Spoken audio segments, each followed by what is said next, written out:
Hey guys, welcome to the Powerful Man Show, where we help married businessmen save their marriages without having to talk about it, get unstuck, and gain clarity in their lives. As I like to say, life is too short for average. I'm your host, Doug Holt, with my co host, Tim, the Powerful Man Matthews. Now let's get this started.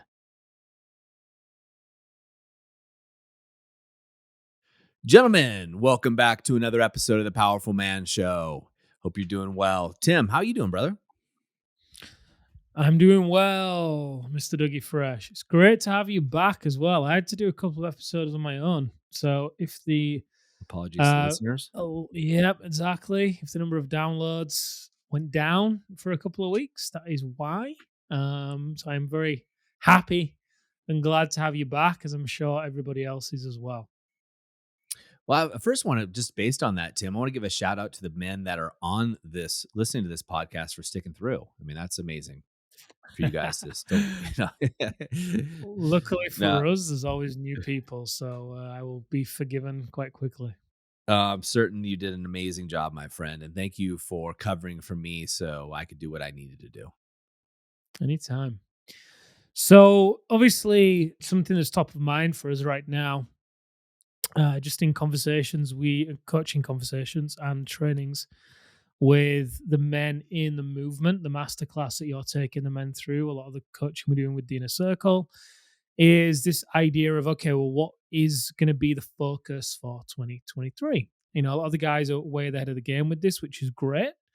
Equally, you know, some of the guys are still feeling into and thinking about some of their plans as well, which is also another great thing, because the way in which they often set visions is they often achieve 2 or 3 versions of the vision within the same year. So there's often lots of revisions that go on, which is a great problem to have. And I think a big part of that is the environment that you put yourself in, right? You know, Mhm. you and I have been in many conversations over the past 3 or 4 months where certain lessons just keep getting repeated to us over and over and over. And for me, whenever I start to hear something from different places randomly, and it just rings true for me, and I see it play out in my life, it starts to make a bit of sense, and I start to pay attention. Apologies for people that try to give me advice, and it takes a little while to get through. That's the secret to it. That is the filter. But anyway, that piece of advice is the idea that environment is the greatest predictor of success. Kind of like the idea of crabs in a bucket, right? The crab tries to leave the bucket, the other crabs pull it back down. Mm. So if we're thinking about achieving more in 2023, how can you make that easier? How can you stack the odds in your favor so you can get more out with less effort? Then environment seems like one of the points of leverage, if you will. So I want to just talk about that and the idea of environment, and what the listeners may be able to do right now to upgrade certain environments that they're in, so that the environment can then be something that accelerates their growth. Because just to kind of widen the point a little bit in terms of the idea that environment is the greatest predictor of success, if you put a world-class performer, if you will, in an average environment, he is going to have to work harder to perform at the same level as he would do usually if he was in a world-class environment. Equally, if you were to put an average performer in a world-class environment, it will typically be much easier for him to perform at higher levels of performance. Environment is one of the greatest predictors of success. So, on that note, Dougie Fresh, over to you with your thoughts on this. I know it's fresh and top of mind for you right now because of what you're taking the men through. So, I'll let you take it away. Yeah, I'll be leading. Gosh, Tim, a large group of men from the Brotherhood, which is for those guys that don't know. I like to explain it. Is our 1-year mastermind group. So men go through the proven methodology we call the activation method, which allows men to get the love, respect, and admiration back in their wife's eyes. And a large percentage of those men want to continue on because they're getting results, right? They're changing their lives. So they continue on to a 1-year mastermind group with other business leaders like themselves. We call that the Brotherhood, where we do adventure, brotherhood, and growth. And in that, I'll be leading one of our master classes, and I'll be talking about this particular subject. The first thing I want to bring up is, what the heck is environment? Like, what do you mean? Like, you hugging trees? What's going on here? So when we talk about environment, we talk about the people around you, the things around you. So, how is your desk looking? How is your computer set up? But also the places that you go and the places that go through there, energetically, physically, aesthetically, all of those things combined. So, environment takes all of those into consideration. So, what the heck does this mean and what does it matter? So, Tim, an easy example for me, and I'll throw myself under the bus here, is I lived and ran businesses in Santa Barbara, California. So for those that are geographically declined, that is essentially Southern California. It's what the north we call it Central California if you're from the area. Very distinct regions of California, but it's a very affluent community. It's also a community that is very health conscious, very fit, right? So the people around you are always working out and running. And so for me, like being out of shape when I lived in Santa Barbara, regardless of injuries, whatever. I was playing competitive sports, so I got injured, right? I had 2 shoulder surgeries. My head was cracked open while I was there. Like I've had major injuries, but I never went above a certain weight. I was always fit. And that's just what the culture or the environment was in Santa Barbara. It was not uncommon for someone on their lunch break to go running the entire lunch break and to come back to the office a little sweaty. Yeah, no big deal. In fact, it was more unusual if you didn't, right? And that was the environment of the people that I surrounded myself with in business too. Hey, you want to meet and chat about your business? Awesome. You want to go for a jog? You want to go for a hike? You want to go play volleyball? Right? There were activities that you would do rather than, hey, let's just go to the bar. Now, there was plenty of that in Santa Barbara, and I partaked in all of those as well. But my point is I was talking to my wife about this.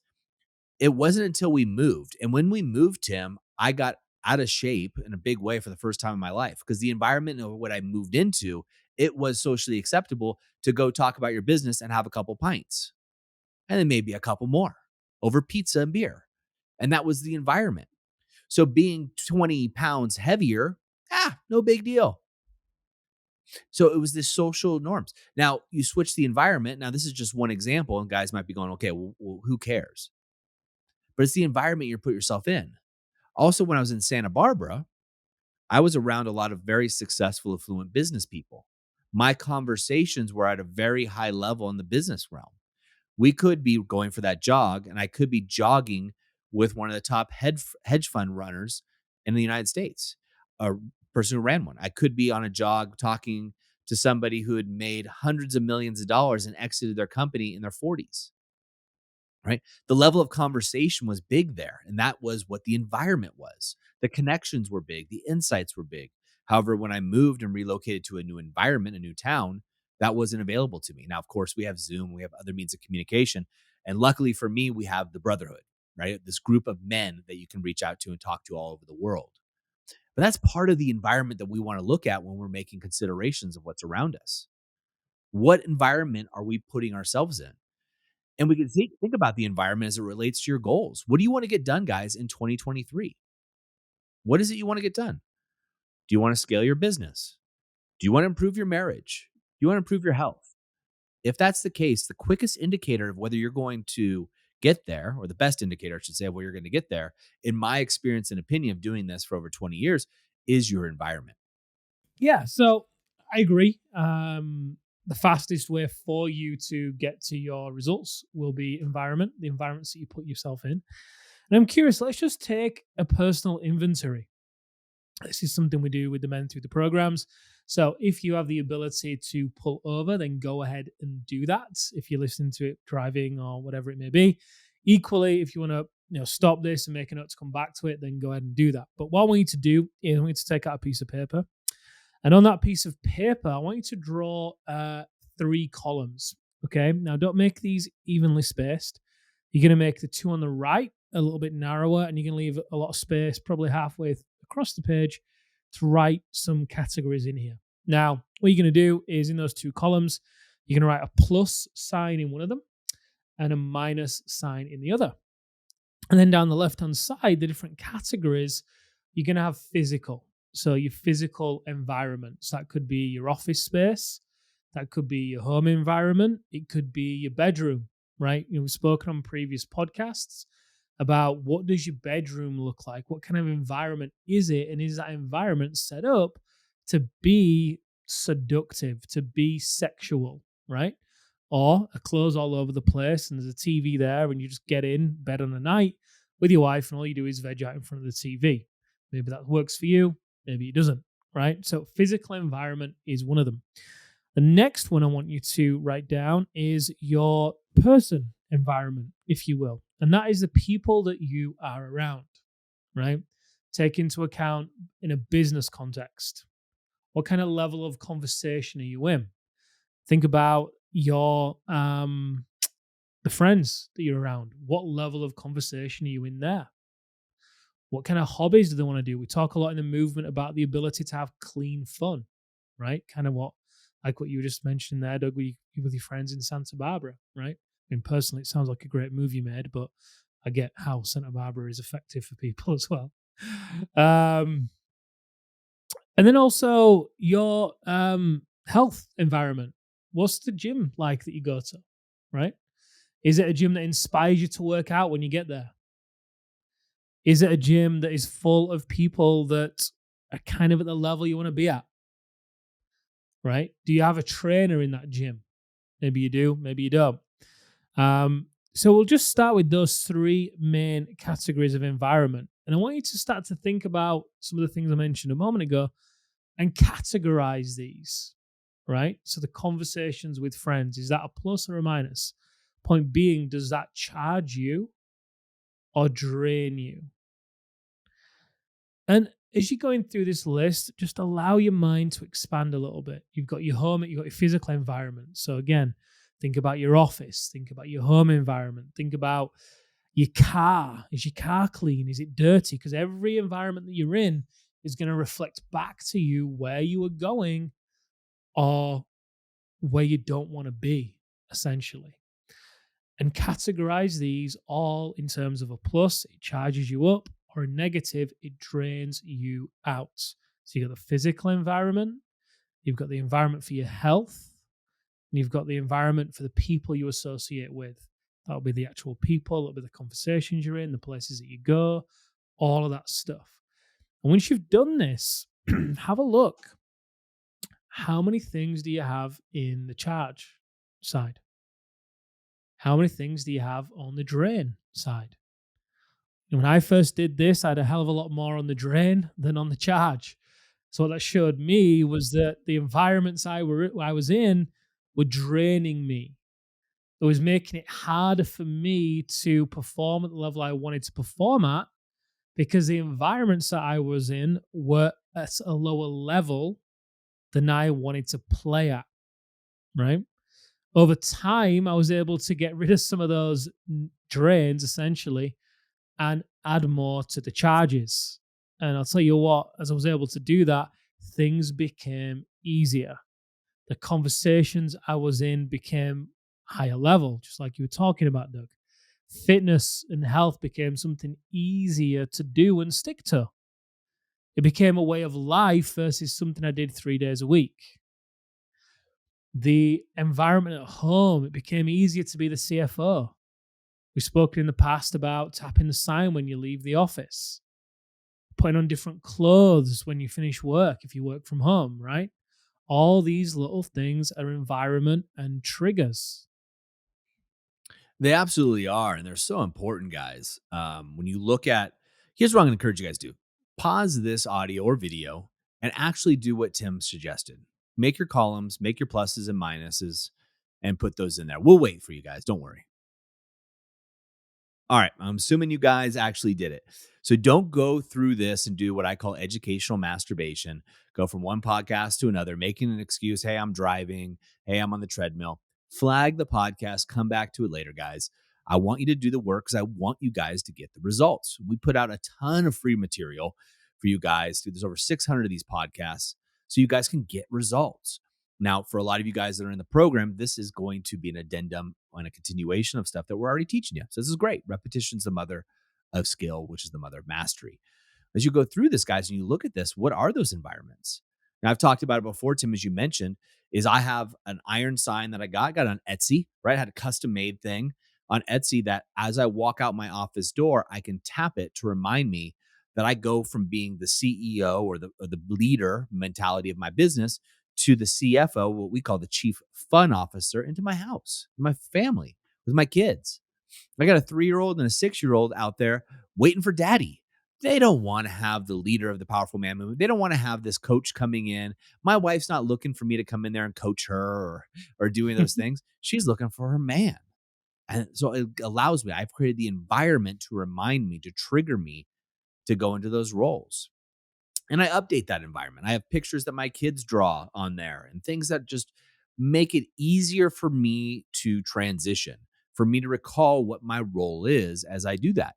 If you guys work from home, you know what it's like. You're always around.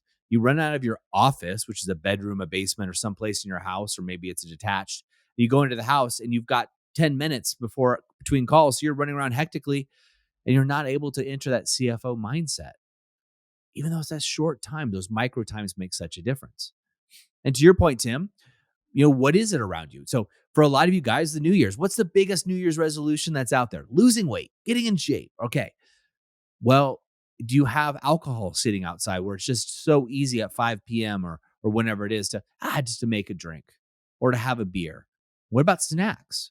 Are your snacks easy within reach, or did you put them on the higher shelf so you actually have to work a little bit to get there? Right? How have you created your environment? I personally know some of the biggest celebrity fitness people in the world. I know them. They're my friends. They're amazing people. I was in that world for a while. And what they do with their clients pay them a lot of money, 6 figures to work with them, is they tell them first thing is get that crap out of your house, change your environment, right? And if you have it, put it someplace that's hard to get to. Change your environment.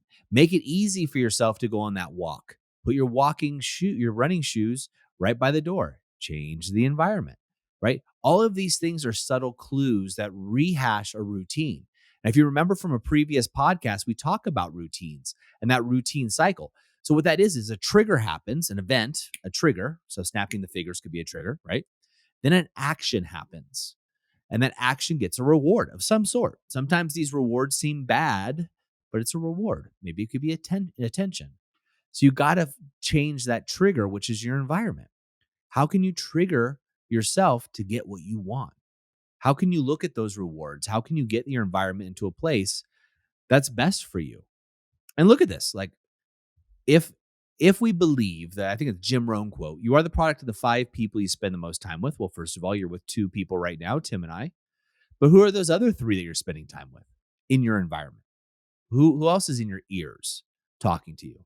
Is it negative? Are you watching the news? Is that putting you off? Is it fear mongering? What is it exactly that's happening in your environment? Maybe your marriage isn't working. Are you hanging out with other men who are working on being better husbands? If not, you got to change that environment. What about couples? Are you actually associating yourself with couples who are striving for better? Right? If not, you need to change your environment. Are you hanging out with other business leaders? If you want your business to grow, those are the people you need to spend time with. If not, change your environment. That's all we're saying here, guys. None of us are perfect, but we want to make it as easy as we can for ourselves to achieve our goals. And what Tim is talking about here is one of the surefire ways of doing so. It's the environment around you. It's the area around you. Does it feel good? Does it smell good? Does your office smell good or does it smell like crap? Right? Is your desk messy or is it clean? Now I know you get it. You have organized chaos in the piles. You know where they are. But come on, guys. I've been there. That was my story for a long time. When it's cleaned up or someone organizes it, you feel better. Do it now. Walk around your environment right now. Look around right now where you are. If you're in your car, look around. Do you have trash on the floor, things around? Do you have kids?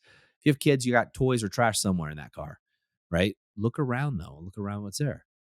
If you're at your gym, does the gym make you feel good? Or are you in a dungeon? Maybe the dungeon workouts are your thing. Cool. I'm with it. I'm with whatever gets you towards your goals, man. I'm in full support of whatever allows you to be at your highest and serve yourself at the highest. For those men that are involved in the movement right now, are you guys actively participating in the private community that we have for you? That is a place to be surrounded by men. So, I mean, absolutely surrounded, engulfed, if you will, by men who are achieving high things. I go into that group and I see Decker as an example doing his Alpha Rise and Shine. I see all kinds of guys doing the work that we talk about, and it inspires me, right? There's mornings I don't want to give up. I got 2 kids with ear infections right now. And they're little kids, so they're up all night. I'm up with them, taking care of them. Yet my alarm went off this morning at 4:20. Don't ask why that's my time, but it is 4:20 this morning. I got up. Why? Because my environment creates it for me. My clothes are laid out. My Alpha Rise and Shine is ready for me. It's begging me to come. So my environment is conducive to that. And the people I surround myself with, they're doing the same. The men in the inner circle, shout out to you guys. They're posting their Alpha Rise and Shine. They have a private chat group through a different app that they use. And they're encouraging each other, pushing each other to do their Alpha Rise and Shine each and every day. I see that. You know what? Makes me want to do my Alpha Rise and Shine despite being up all night, 2 nights in a row with sick kids. Because it's my environment. It's the environment that I'm in. They've actually done studies, and Tim, I know you know this, so I'm preaching to the choir here, but some of you guys may not have seen this. These are actual scientific studies that showcase that if you hang out with people who are obese, statistically, you will be obese. They know it. Odds are the same. Conversely, if the 4 guys or girls that you spend most of your time with are runners, they love running, and you spend your time with them, odds are you become a runner. Want to be a better husband? Spend time with guys who are working on being better husbands. You want to have a friggin' amazing marriage? Spend time with guys who have a great marriage or are working on it. Want to be great at business? Spend time with business leaders. Want to be good with your health? Spend time with people who are working on their health and fitness. You want to be with men who are achieving greatness and are working on their way to doing so while uplifting others? Spend time with men that are involved in the powerful man movement. I guarantee that'll help you get there. Some great advice, gents. What you do with it is up to you. Hopefully you paused this. Hopefully you went and did the work. As you reflect upon that list, as you reflect upon what Doug is sharing with you, which is a very strong call to arms, which I love. What is your environment reflecting back to you? If you look at your environment currently, and if you agree that environment is one of the biggest predictors of success, what level of success is your environment predicting that you will have in 2023 right now? Look at it, take stock. Are you going to achieve your goals in 2023 given your current environment? And if you feel like you are, then how hard is it going to be for you to do that given your current environment? All right, guys, that's a wrap for this episode. But as I always say, in the moment of insight, take massive action. You see, there are 2 types of men that listen to a podcast like this. Those that go on from one podcast or show to another, just hoping things are going to change and realizing that they're going to be in the same place month after month, year after year. You see, I was this guy, so I completely get it. You may just not be ready. But there's also a second man that listens to a show just like this. And this is a guy who takes massive action so they can shorten the learning curve, compress time, and get results to be the wolf. See, wolf is an acronym for wise, open, loving, and fierce. Now, ask yourself, which one am I? And just be honest with yourself there. And there's no judgment on my end, but if you're ready to move from deactivated deer mode, which is defend, excuse, explain, react, to activated wolf, wise, open, loving, and fierce, then go over to thepowerfulman.com/grow and go there now. In fact, I'll make it super easy for you. I will even put the link right in the description here so you can just click it and go over there now to learn more. Guys, in the moment of insight, take massive action. Go from deactivated to activated because like I said, life is too short for average. And I'll see you on the next episode.